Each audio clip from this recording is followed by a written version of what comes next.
YNC news కి స్వాగతం.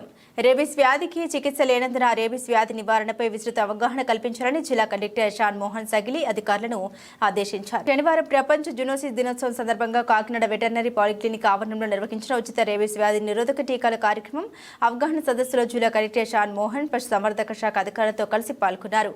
ఈ సందర్భంగా జిల్లా కలెక్టర్ మాట్లాడుతూ జంతువుల నుండి మనుషులకు సంక్రమించే వ్యాధుల్లో అత్యంత ప్రమాదకరమైన వ్యాధి రేబీస్ వ్యాధి అని అన్నారు. ఈ వ్యాధికి చికిత్స లేనందున నివారణ ఒక్కటే మార్గమని ఆయన తెలిపారు.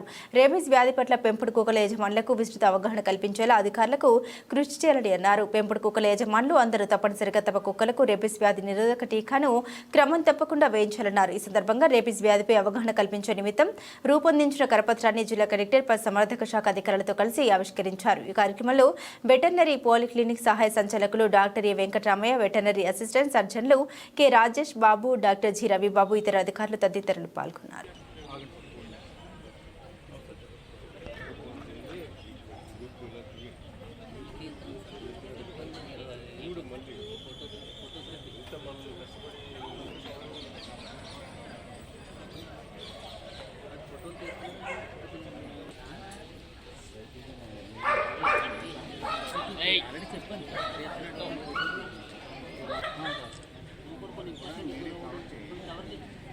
ఏ పోర్టల్ బాగుంటుంది మళ్ళీ అన్ని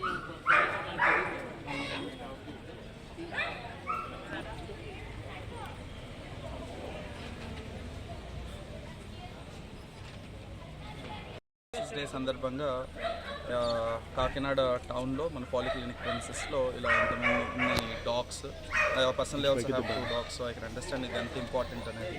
సో ఇలాంటి ప్రోగ్రామ్ ఇంత గ్రాండ్గా జరుపుకోవడం, ఇంతమంది ఇక్కడ చూడడం, రోజు ఎంత ఉంటుందా? రోజు ఎంత ఉంటుంది? ఎన్ని డాగ్స్ వచ్చింది అప్రాక్సిమేట్లీ?